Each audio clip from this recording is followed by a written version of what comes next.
What's up, guys? Welcome back to the WRPF podcast. I'm your host, Alex Uslar. Episode 21. Is that a rock song? Okay, I just messed up my intro. That's all right. Episode 21. I got my two boys on here, Garrett Fear, Micah Marino. This is your official WRPF Nationals preview show. We are 9 days, if my math is correct, 9 days out from day one of WRPF Nationals. I'm a week out from flying out there to be with my boys. And I was there for last year's WRPF Nationals. I think I was there the first year too. I don't know. I don't have a great memory. But we're just going to kind of dive into things, let you guys know the history of WRPF Nationals, how this year it has blossomed and turned into something way bigger than it ever has been. And this is just the beginning. We're very, very excited about that. Thank you, boys. Both you guys are involved as the meet directors for this meet. Micah, you are the founder, the person who began WRPF Nationals here in the United States a couple years back. So excited to talk shop with you guys. Let's dive into it. First thing that I want to hear about, first thing I think everyone else wants to hear about is kind of the history of Micah, you starting and deciding you wanted to bring WRPF being a federation that's been around for a very long time, predominantly in other countries, but you wanting to start a nationals here in the U.S. and kind of what did the first few nationals look like? So in 2021, actually, there was already a WRPF Nationals scheduled in Texas. I can't remember who was going to be the meet director, not really sure, but somehow that didn't pan out. And I had just decided to talk to Gracie and Ryan. I was like, hey, I want to do tested nationals. And then I had started planning that. And then it was supposed to be just the non-tested one in Texas. And it just had I think it had 10 signups. So I just made, I talked to a few people and I'm like, hey, what if we just did both of them? Day one tested, day two non-tested. And they ran with it. The meet director didn't want it. So I just was like, hey, let's just do it here at the gym. Very small nationals, not your typical nationals that you would think of being, in a gym. But it was our first year. I want to say we had, probably, 45 to 50 lifters each day, drug tested and then non-tested here in the gym. And it went well, it was fun.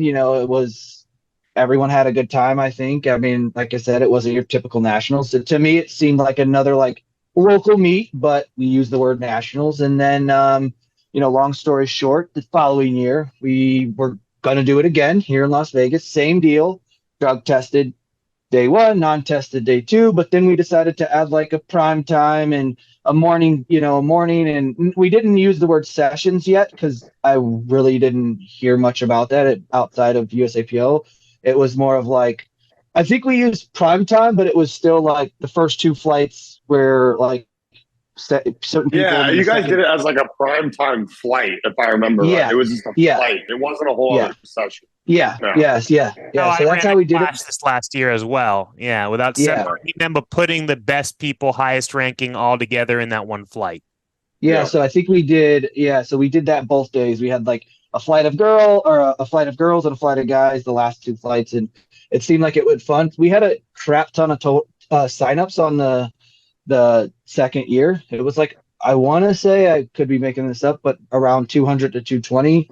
But unfortunately, we only had 120 show up. Not sure. Shocker. 50% of the roster doesn't show up at a non-tested national meet. Yeah. What?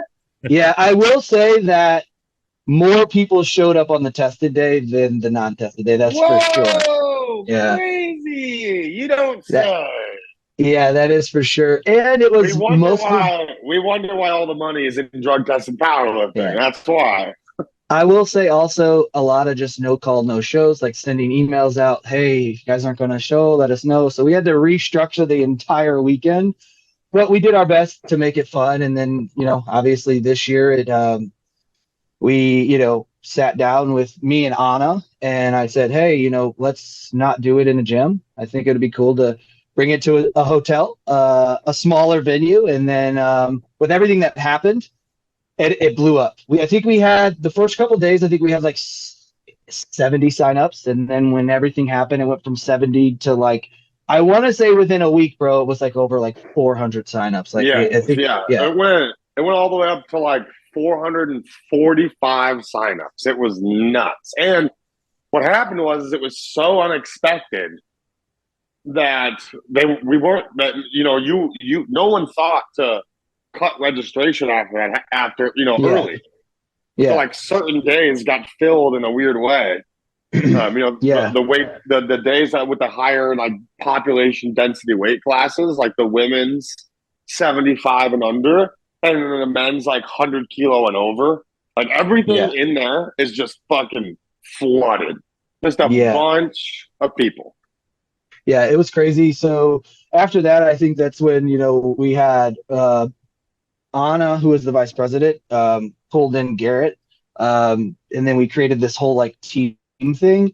And then Garrett kind of took over like the logistics, the stuff that I'm for sure suck at, with him and Kay. Kind of became like a thing where, hey, you're great at this, you do that. Kay's good at this. What do you like to call it, Micah? What do you like to call me? You know what Micah calls me, guys? Bro, chill. Micah calls me a nerd. He's like, this is nerd shit. That's what he says. I thought it was gonna be way worse. I was like, oh shit, are we gonna have to edit this out? This nickname? No. He said that. He goes, Micah doesn't really swear, honestly. Yeah. He doesn't really say anything actually bad. Yeah, no. So that was a huge weight off my shoulders, and and now it's just this huge event where there's no one person can do. That's for sure. I know Garrett's took on a lot of this, and I know he's stressed out. But dude, I mean, I will say this, bro. Without Garrett, I don't see Nationals being what it is, and that's just the honest truth. So that's cool to see where it's going, and I'm super excited at being next weekend. It's definitely obviously an event that I've been a part of. That to see it grow to this big, definitely the biggest. You planted the seed. Just think, had you not in 2021 wanted to take on that first Nationals, which by the way, I think it was the Big Tex people who were hosting Nationals, if I remember right. But anyway, if you hadn't decided to do that, bro, like Nationals might have just been starting for real this year. You know, at least in the case where you started it and it was this smaller thing and it got bigger and bigger every year, at least like there was a degree of preparedness coming into this year. There was also like a degree of rapport that the meet had. It had somewhat of a reputation. I think that benefited us.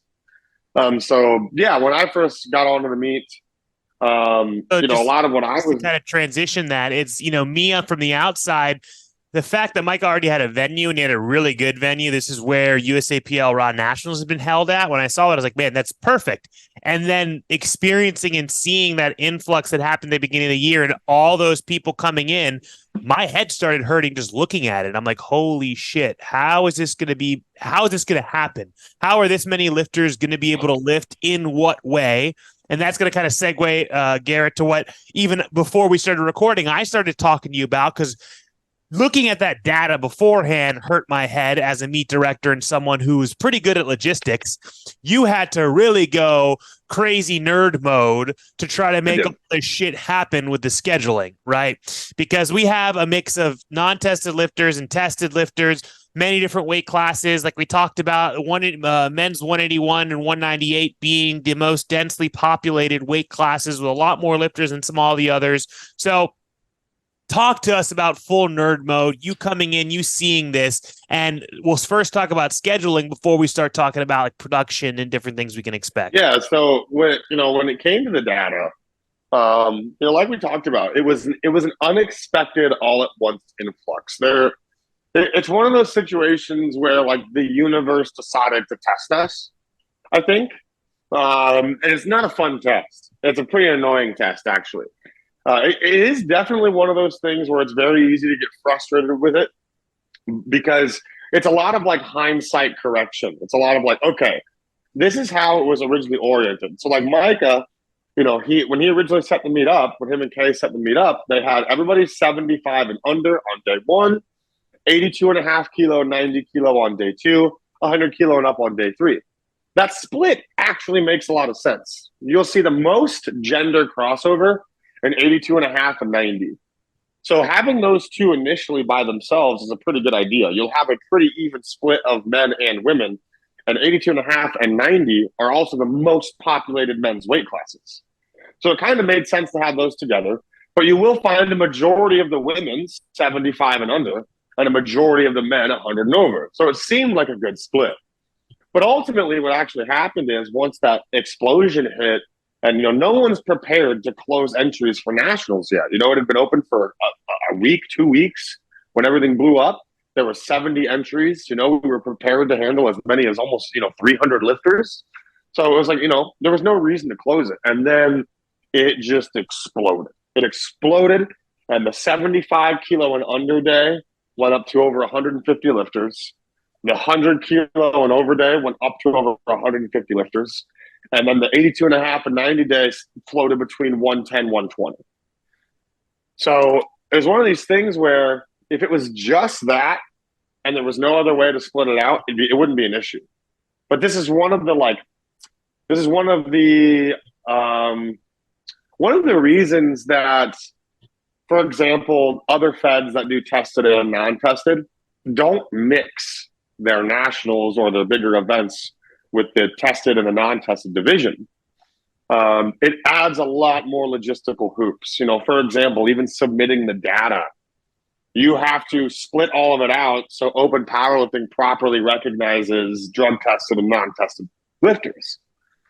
And then, let alone lifting casts and all the other stuff. So really what it came down to was, I sat there for weeks. I mean, just I use like pen and paper to start always, because I remember stuff easier, and just basically rewriting, basically flight splits for each day. And I just couldn't find anything that made the day not end at like midnight and not start at 7 a.m. Like, it was awful. And then finally I had the idea to just purchase a second ballroom, rent a second ballroom.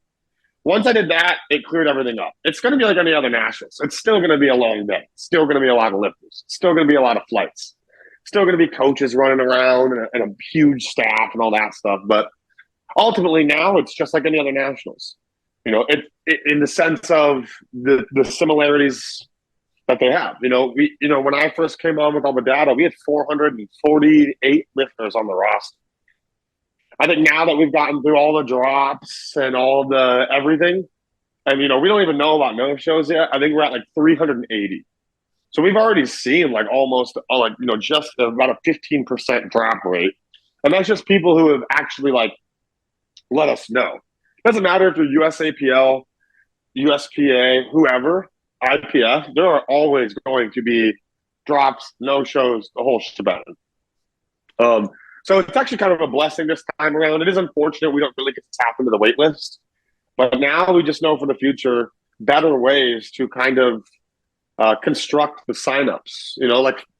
For example, we just announced days, not who's on what day, not who's doing what. We just have, okay, it's a 4-day event. Here's how many spots we have for the 75 women's tested. Here's how many spots we have for the 75 women untested.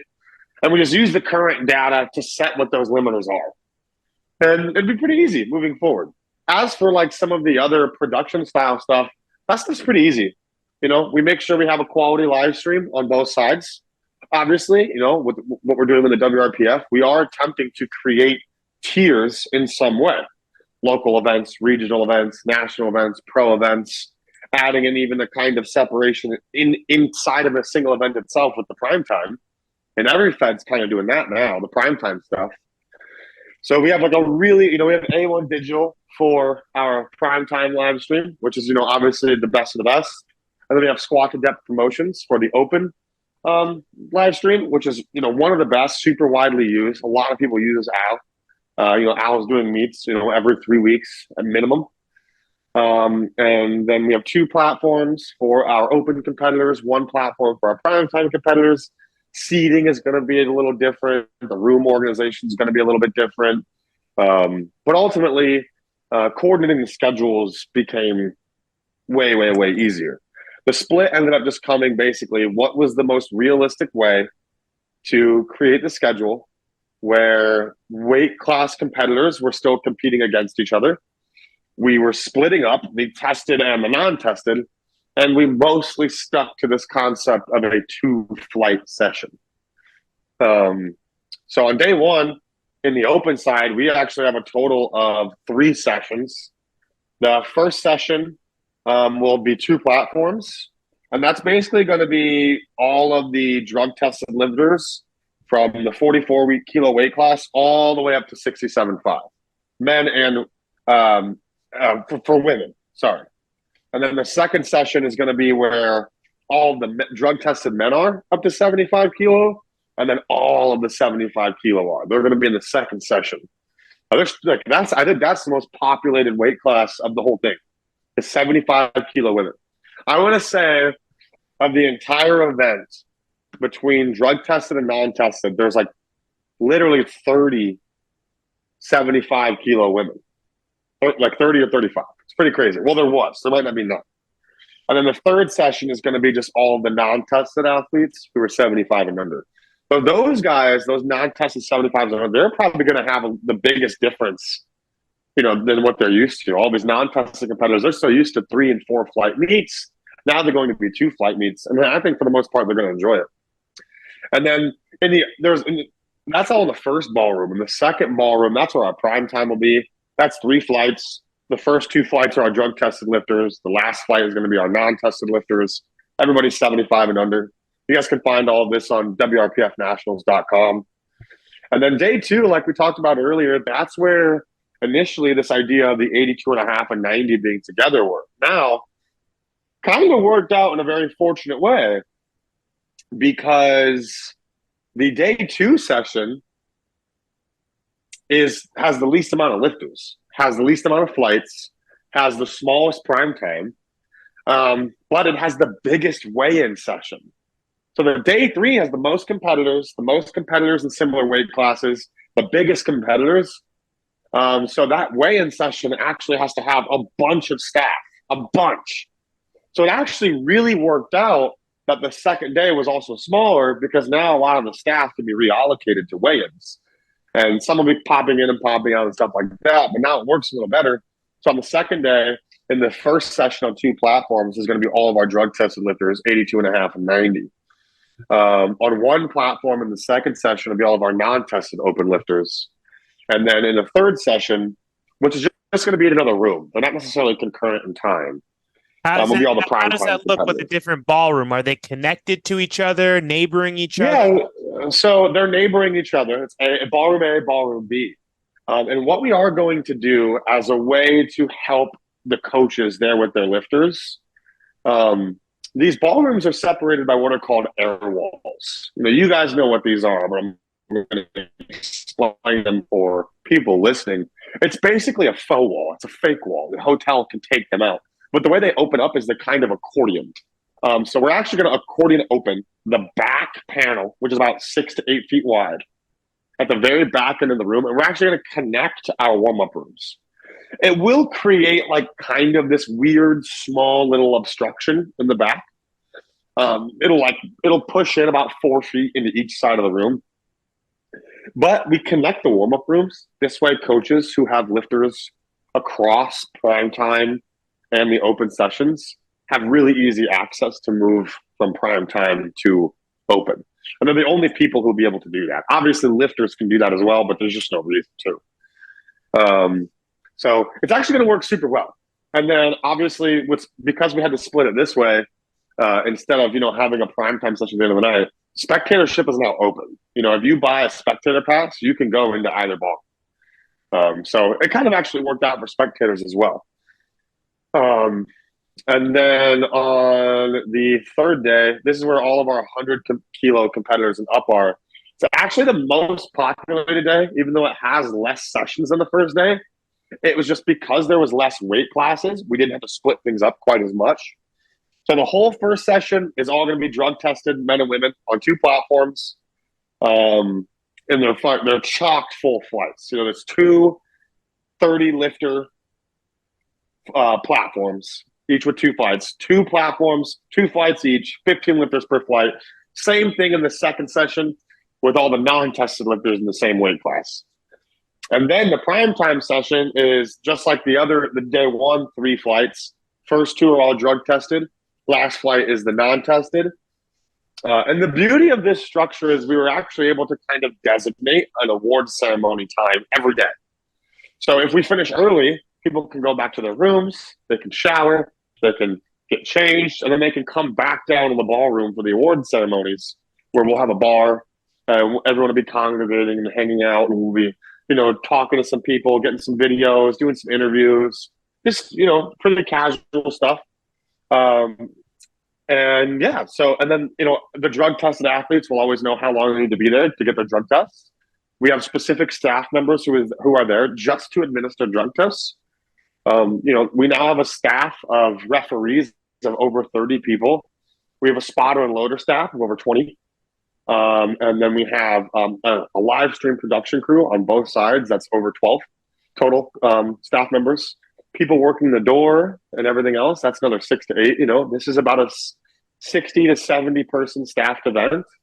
And hopefully we see some more drops. So it just looks like we're awesome. If we get this list down like 330 lifters, man, my staff's gonna be chilling. We're all gonna be waiting to start the next session. It'll be beautiful. Right now it's looking like the rough estimate and the way I kind of tiered the schedule. There should be about a 45-minute to hour break between all sessions. The worst case scenario is they're butted right back to back. But I don't think there's anything potentially worse than that happening. I'm prepared for everything. But all in all, it definitely is an event now that's changed in such a way as far as its logistics. But I think the lifters are really going to love this event. And also see the growth that we've had inside the WRPF and what we're ready to bring to the table for powerlifting. Yeah, I think it's very cool that this is essentially one of the first big meets for the WRPF, so to speak, and that is entirely all 2 flight sessions. So every single session that Garrett, except for prime time, except for 2 prime times. Yep. But all the other ones, it's just 2 flights back to back, lifters getting more used to a faster pace style of meet, which is very, very popular and predominant in the USAPL. This also makes it easier on lifters, friends, and families who are there to watch them and want to try to support their entire meet, want to see how they finish, but don't want to be there 8-9 hours. This is going to help direct that. And, a lot of people pushed back on this on a pro level. But again, if we are using something like the USAPL as an example, they have been doing this on a local and a pro level for quite a bit of time. Yeah, go ahead. Sorry, but here's the thing. Either way you spin it, I don't see the disadvantage of a 2 flight session. So what? Like, if it's better, which I think it is, the ways that it's definitely better, you're not sitting for 4 hours or 3 hours between squatting and benching and deadlifting. You're not having a crazy adrenaline crash. You're not having some sort of reaction to your pre-workout or whatever sugary shit you ate. You're not having sugar crashes, caffeine crashes, none of that. You get to keep your adrenaline high. Your nutrition goes further. Your heart rate stays more consistent. So in that regard, it's already better. Now, so what's the other, what's like in the way people like try to combat it, it's always like, oh, it's so fast now. Well, this is national championship. These are pro meets. They're supposed to be harder. So even if you're saying it's harder, that's what you should expect.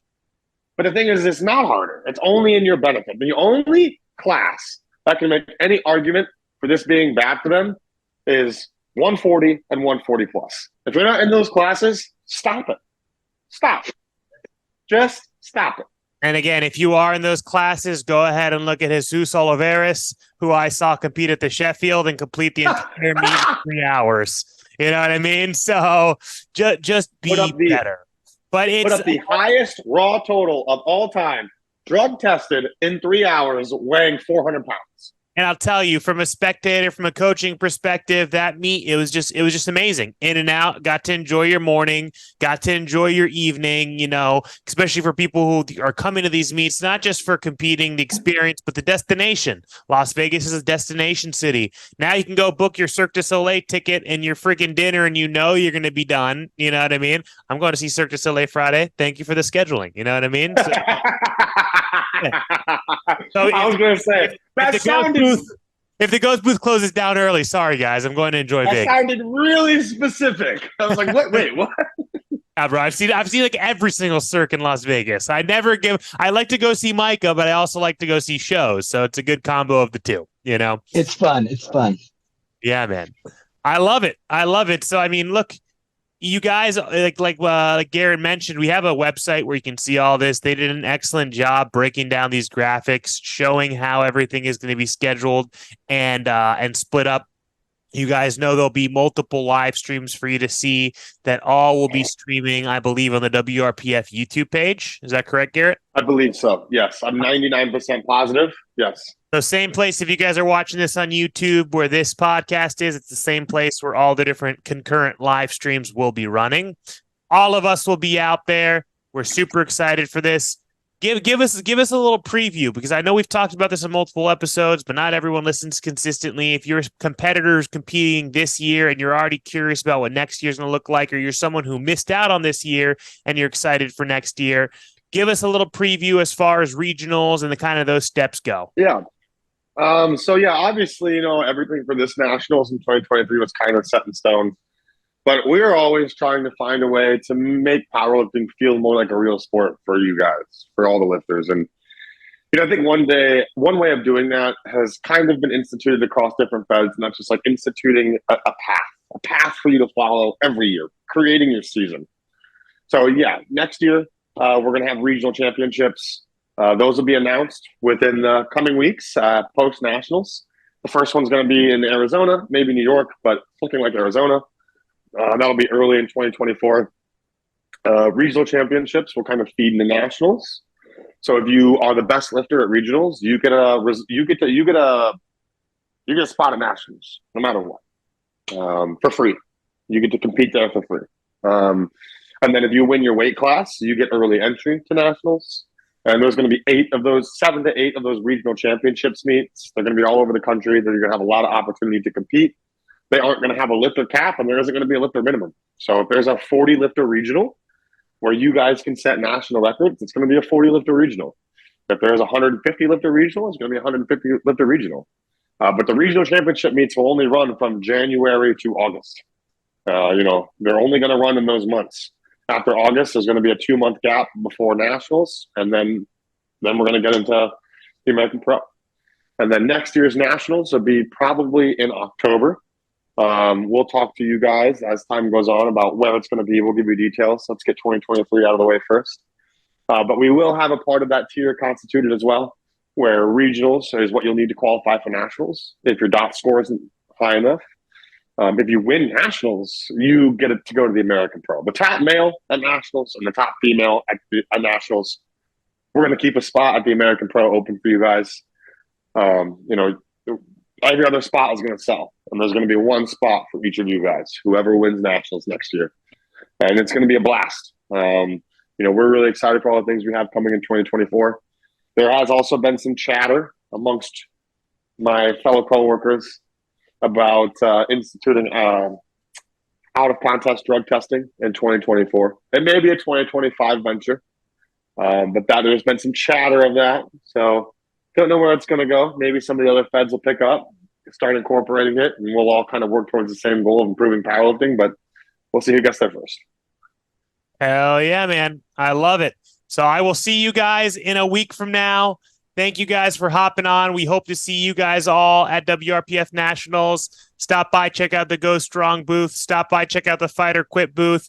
Come say hi to us. I'll probably be on the mic screaming at people too. It's going to be a good time. At least you're scheduled to. All right. But you didn't give me the schedule yet, buddy, did ya? None of the staff's gotten the official schedule yet. But okay, well. Sounds like a plan. All right, guys. Thank you for tuning in, and I hope you enjoyed this week's episode of the WRPF podcast.